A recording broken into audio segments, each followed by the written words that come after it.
¿Cómo es tu trabajar diario? ¿Cómo te preparas? Yo tengo un pequeño equipo de gente que trabaja conmigo. Por lo menos parte del cual vos conoces desde prácticamente que se inició. Tengo a Verónica Miranda, que que trabaja conmigo, que es mi sostén periodístico y nunca seré lo suficientemente agradecido con ella. Tengo mi hija y después está Adolfo Gil conmigo. Ese es un equipo de primera. Y yo me dedico mucho, yo leo mucho, yo busco los temas y trato de profundizarlos. A mí me pasan el listado de la producción y los temas que vamos a tratar. A cada persona que se va a entrevistar se le avisa el tema que se le va a preguntar. No las preguntas, por cierto, pero el tema, y no se lo saca de ese tema, salvo excepción. Normalmente lo que uno le queda al final del día es que le ha sobrado cosas. Hay días que a mí me sobra tanto material como para hacer 2 programas más. Pero precisamente, no sé si uno elige bien o mal al momento de lo que voy a sacar, o sí o no. Pero sí, siempre hay preparación. Rara vez uno improvisa. Y si improvisa, uno ya tiene hecha una práctica que te hace salir del paso. Pero eso es gimnasia, digamos. No, yo me dedico mucho. Y leo, y comparo, y leo mucho periodismo. Leo, ya de hace unos años a esta parte, solamente leo cuestiones periodísticas.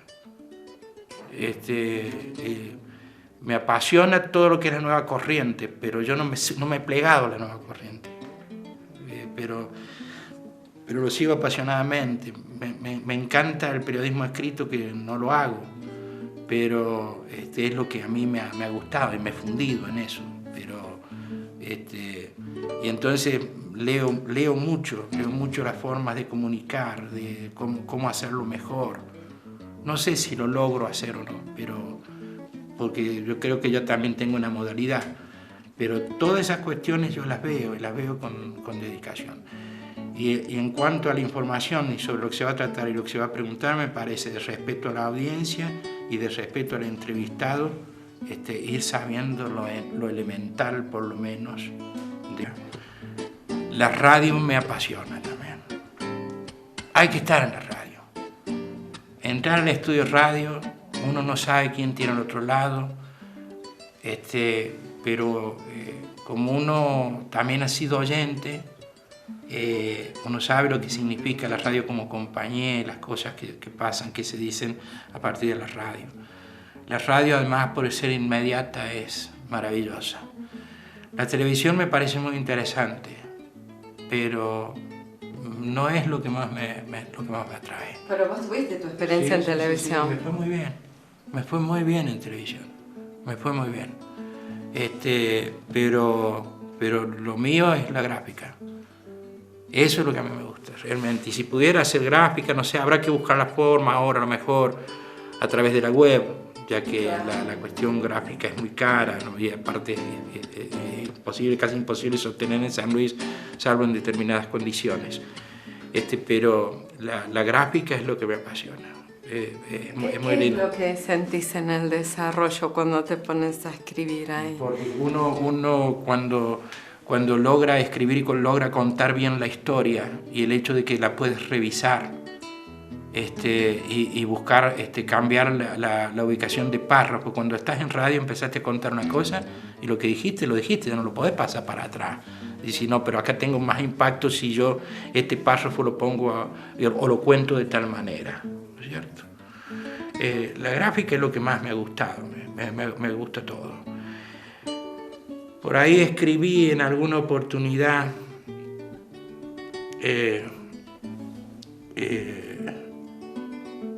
cuando en realidad se vendió el diario La Opinión, que lo compraron los actuales propietarios.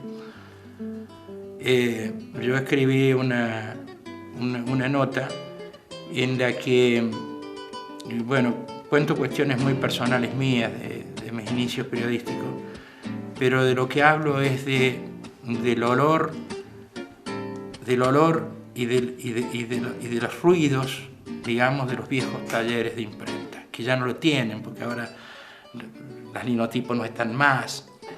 Entonces, ahora todo se hace en computadoras, las formas de impresión, el plomo ya no se usa más, entonces el olor de las fundiciones de plomo ya no están, la limpieza con nafta de las ramas no está más, entonces las imprentas antes tenían otro olor, y eso es lo que tenía el taller de La Opinión. Entonces era el ruido, el tintineo de los magazines por donde caían los tipos de las linotipos, era el ruido de los que iban componiendo a mano, y era ese olor, y eso forma parte de los recuerdos periodísticos que más se me han grabado a mí, porque además son de mi adolescencia.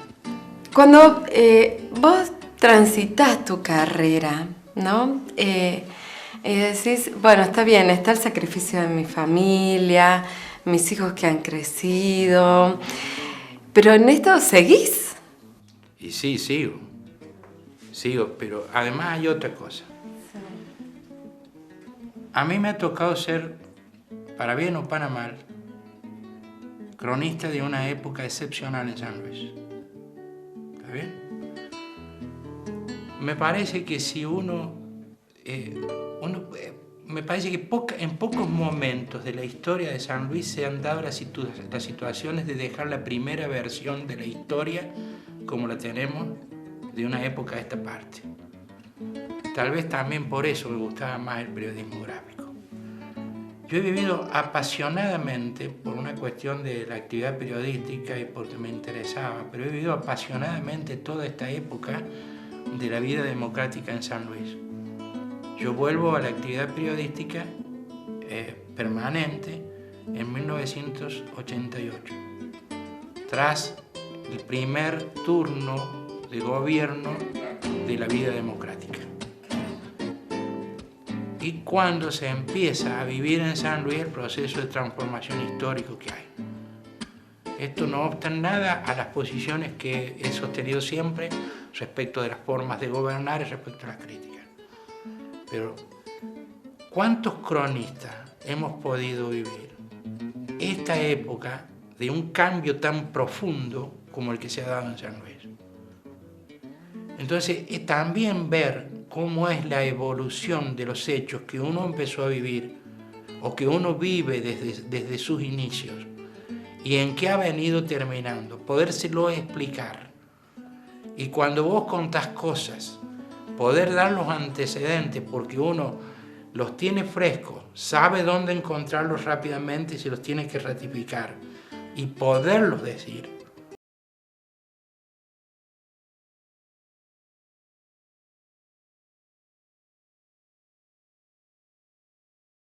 Pero que es además valiosísimo, ¿está bien? Y entonces cuando uno se pone a estudiar cómo éramos, qué es lo que somos, cómo ha crecido la provincia, independientemente, te digo, de los conceptos que uno puede tener sobre los gobiernos, es lo que me ha tocado vivir. Me ha tocado vivir los procesos políticos de concentración del gobierno, digamos, de cómo se ha ido desarmando la oposición, etc. Todos esos procesos yo los he vivido. He estado con los protagonistas.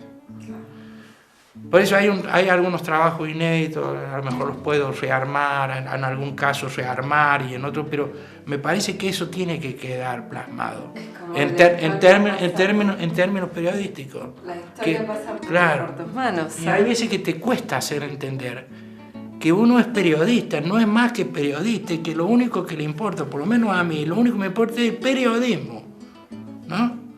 Entonces te empiezan a poner motes, sobre todo antes, te molestaban, etcétera, etcétera, por las posturas, ¿no es cierto? Pero en realidad yo lo que puedo, al finalmente voy a poder decir, sí, pero mira, yo hice todo esto, me dijeron, pero este es periodísticamente la visión de lo que pasó, y esto es lo que dijimos, y esto es lo que aconteció, etc., ¿no?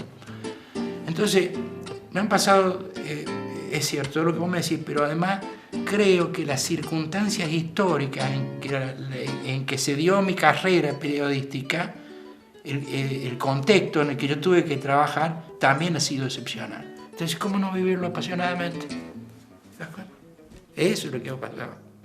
¿Qué les dirías a las nuevas generaciones que vienen de periodistas? Lo que les digo 2 veces por semana a mis alumnos. El pecho muy caliente, pechito caliente, mente muy fría, pasión por la verdad, buscar la verdad, tratar de entender y de comprender para poder contar.